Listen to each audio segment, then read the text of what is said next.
రామాపురం అనే చిన్న గ్రామంలో లక్ష్మమ్మ అనే మహిళ తన కొడుకు రాజుతో కలిసి జీవించేది. రాజుకు ఇటీవలే సీతతో పెళ్లయింది. కొత్త కోడలు ఇంటికి వస్తోందని ఆ ఇంట్లో పండగ వాతావరణం నెలకొంది. ఇంటి గుమ్మానికి మామిడి తోరణాలు కట్టి బంధువులందరూ సీతకు స్వాగతం పలికారు. రండి బాబూ, మీకోసమే ఎదురుచూస్తున్నా. రామ్మా సీత. చూడు సీత, ఈ గడప దాటినప్పటినుంచి నువ్వు మా కోడలు కాదు, మా ఇంటి కూతురివి. మీ ఇంట్లో ఎలా ఉన్నావో అలాగే ఉండు.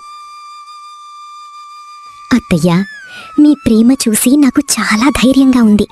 ఈ ఇంటిని నా సొంత ఇల్లులా చూసుకుంటాను.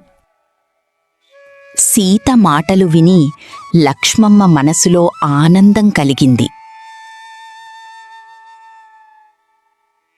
అమ్మా, సీతకి కొత్త కదా, ఏది తెలియకపోయినా నెమ్మదిగా నేర్పించు.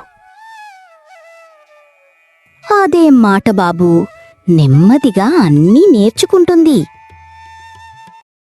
మరుసటి రోజు ఉదయం రోజంతా బంధువుల సందడి, నవ్వులు, ఆటపాటలతో ఇల్లు కళకళలాడింది.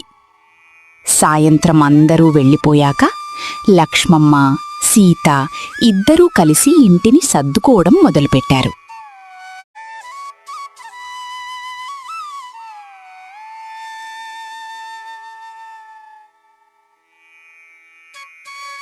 అత్తయ్య, నేను చేస్తాను.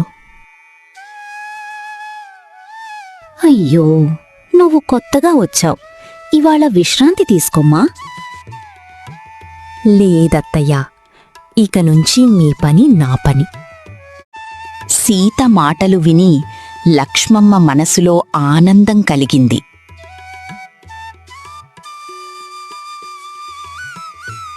మరుసటి రోజు ఉదయం సీత రూంలో ఫోన్ మాట్లాడుతోంది. అప్పుడే లక్ష్మమ్మ గదిలోకి వస్తుంది. సీత, ఈరోజు ఇంట్లో అందరికీ నువ్వే వంట చెయ్యమ్మా. సరే అత్తయ్య.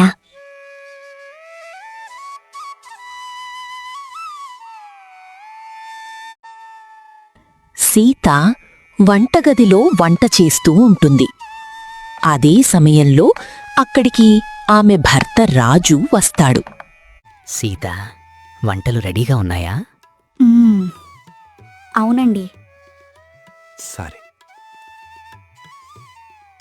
రాజు, లక్ష్మమ్మ, సీత కలిసి భోజనం చేస్తారు. అప్పుడు లక్ష్మమ్మ ఇలా అంటుంది. కూర రుచి బాగానే ఉంది, కానీ ఉప్పు కాస్త ఎక్కువైంది. పర్లేదు, మొదటిసారి కదా. సారీ అత్తయ్య, టెన్షన్లో తెలియకుండా ఎక్కువ వేసేశాను. అయ్యో, ఒక్క రోజులో ఎవ్వరూ అన్నీ నేర్చుకోరు. నువ్వు బాధపడకు. అలా మాట్లాడుతూ భోజనం చేశారు. భోజనం అయిపోయాక లక్ష్మమ్మ ఇంటి ముందు అరుగుమీద కూరగాయలు తరుగుతోంది. అదే సమయంలో పక్కింటి నాగమ్మ అక్కడికి వచ్చింది. ఏందే లక్ష్మమ్మ, కొత్త కోళ్ళు వంట చేసిందంటగా, ఎలా చేసింది? అబ్బో, బాగానే చేసిందిలే. కొత్త పిల్ల కదా, కూరలో కాస్త ఉప్పు ఎక్కువైందంతే. అయ్యో, నువ్వు ఇలాగే నవ్వుకుంటూ వదిలేస్తే రేపట్నుంచి నీ మాట ఎవ్వింటుంది? మొదట్లోనే కాస్త గట్టిగా ఉండాలి. అయ్యో, ఇంకా ఇంట్లో అడుగుపెట్టి 4 రోజులు కూడా కాలేదు. నెమ్మదిగా నేర్చుకుంటుంది. అంతలో పెరట్లో ఆరేసిన బట్టలు తీసుకురావడానికి సీత బయటకొచ్చింది. వాళ్ళు మాట్లాడుతున్నట్టు కనిపించడంతో ఆగింది. కాని చివరి మాట మాత్రమే ఆమె చెవిన పడింది. ఇప్పుడే అదుపులో పెట్టుకో, తర్వాత కష్టపడతావు. ఆ ఒక్క మాట విన్న సీత మనసొక్కసారిగా భారమైంది. సీత, మనసులో ఇలా అనుకుంటుంది. అత్తయ్యా, నా గురించి ఇంతలా మాట్లాడుతున్నారా? నేను ఏం తప్పు చేశానని? ఆ రోజు నుంచి సీత మునుపటిలా నవ్వుతూ మాట్లాడలేదు. లక్ష్మమ్మ కూడా అది గమనించింది. ఏందమ్మా సీత, ఈరోజు ఉదయం నుంచి ఏదో మౌనంగా ఉన్నావే? ఏం లేదత్తయ్యా, కొంచెం అలసటగా ఉందంతే. అవునా? సరే సీత, కాసేపు పడుకోలే, నేను వెళ్తున్నా. కాని సీత మనసులో మాత్రం నాగమ్మ మాటలే తిరుగుతున్నాయి. మరుసటి రోజు నాగమ్మ మళ్ళీ సీత దగ్గరకు వచ్చింది.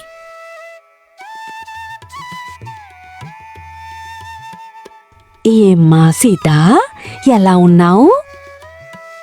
బాగున్నానండి.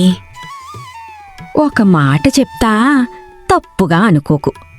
నీ అత్త నిన్ను చెడ్డ పిల్ల అని అనట్లేదు, కానీ ఇంకా పనులు సరిగ్గా రావు అని మాత్రం అందరికీ చెబుతోంది.